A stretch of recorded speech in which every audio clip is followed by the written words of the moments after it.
Alhamdulillahi wassalatu wassalamu ala rasulillahi wa ala alihi wa sahbihi ajma'in. Amma ba'd.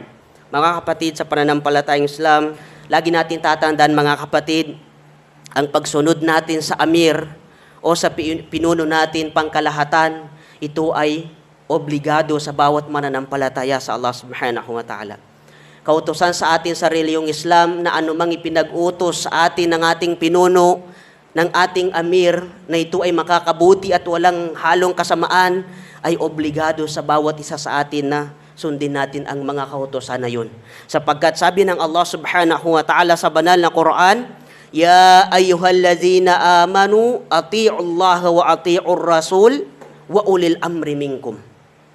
O kayong mga mananampalataya, sabi ng Allah subhanahu wa ta'ala, naniniwala sa Allah subhanahu wa ta'ala, ay sundin ninyo si Allah subhanahu wa ta'ala. Sumunod kayo kay Allah subhanahu wa ta'ala. Ito ang unang inutos sa isang mananampalataya sa Allah subhanahu wa ta'ala. Ati'ullah, maging masunurin kayo sa Allah subhanahu wa ta'ala, wa ati'ur rasul, at sundin ninyo ang kanyang sugo. Sundin ninyo ang gabay ni Propeta Muhammad sallallahu alaihi wasallam, ang pamamaraan ni Propeta Muhammad sallallahu alaihi wasallam, wa ulil amri minkum, at sundin ninyo ang mga pinuno sa inyo.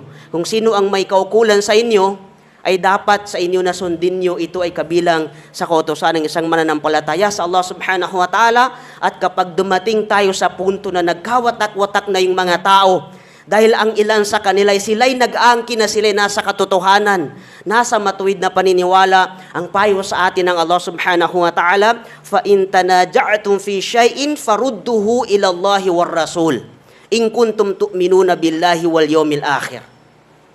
At kapag kayo, sabi ng Allah subhanahu wa ta'ala, ay magtalo-talo sa isang bagay, hindi kayo magkakasundo sa isang bagay, ibalik nito kay Allah subhanahu wa ta'ala. Ibalik natin sa Quran. Tignan natin ang Quran sapagkat ito ang pangunahing gabay ng isang mananampalataya dito sa mundo. Ibalik nyo sa Quran, sabi ng Allah, at sa kanyang sugo. Tignan natin sa pamamaraan ng Propeta Muhammad sallallahu alaihi wasallam, in kuntum tu'minuna billahi wal yawmil akhir, kung tiyak na nasa inyo ang tunay na paniniwala ninyo sa Allah subhanahu wa ta'ala at paniniwala ninyo sa kabilang buhay. Tandaan natin mga kapatid, ang pagsuway ng isang tao sa kanyang pinuno sa relihiyong Islam, ang pagtaksil ng isang tao sa kanyang pinuno sa relihiyong Islam, ito ay malaking kasalanan. Kaya sabi ng Rasulullah sallallahu alaihi wasallam, man ata'ani faqad ata'a Allah. Kung sino man ang sumunod sa akin, sabi ng Rasulullah, ay para niyang sinunod si Allah subhanahu wa ta'ala. Pag sinunod mo si Propeta Muhammad sallallahu alaihi wasallam, sa kanyang mga katuruan, sa kanyang mga kautusan, ay ang sinunod mo ay si Allah subhanahu wa ta'ala. وَمَنْ عَصَانِي فَقَدْ عَصَى Allah. Subalit sabi ng Propeta Muhammad sallallahu alaihi wasallam, kung sino man ang sumuway sa akin, magtaksil sa akin, tunay na ang sinuway niya ay si Allah subhanahu wa ta'ala. وَمَنْ يُطْعِ الْأَمِيرِ فَقَدْ أَطَاعَنِي. At kung sino man ang sumunod sa kanyang pinuno, naniwala siya sa kanyang pinuno, nagiging matapat siya sa kanyang pinuno, tunay na ako ang sinusunod niya, sabi ni Propeta Muhammad sallallahu alaihi wasallam. Pag naging masunurin ka sa iyong pinuno, ang sinusunod mo rin ay si Propeta Muhammad sallallahu alaihi wasallam, وَمَنْ يَعْصِ الْأَمِيرَ فَقَدْ عَصَانِي.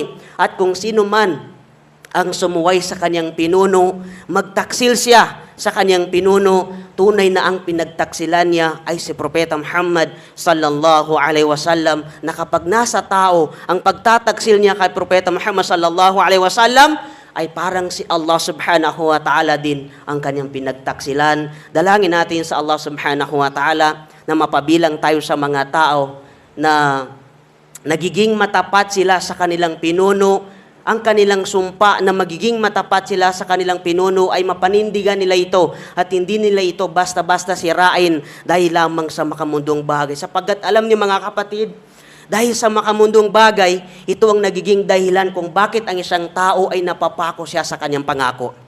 Kung bakit ang isang tao ay ganun lang siya magtaksil sa kanyang pinuno sa kabila ng mahabang panahon na pagseserbisyo ng kanyang pinuno sa kanya, paninindigan sa katotohanan. Pero sa bandang huli, may mga tao talaga na ang layunin lang nila kung bakit ginagawa nila yung mga bagay na yun o mga gawain na yun ay dahil lamang sa makamundong bagay. Sa katiting na halaga ng pera o material na bagay, o sabihin natin na posisyon na hindi ibinigay sa kanya ng kanyang amir, ang siyang maging dahilan kung bakit lumalabas ang kanyang pagtataksil. Ang siyang maging dahilan kung bakit ganun lang niya susuwain ang kanyang pinuno. Ilayo nawa tayo ng Allah subhanahu wa ta'ala sa ganung katangian ng mga tao na sa maliit na halaga ng pera o posisyon ay makamundong bagay, ang siyang maging dahilan.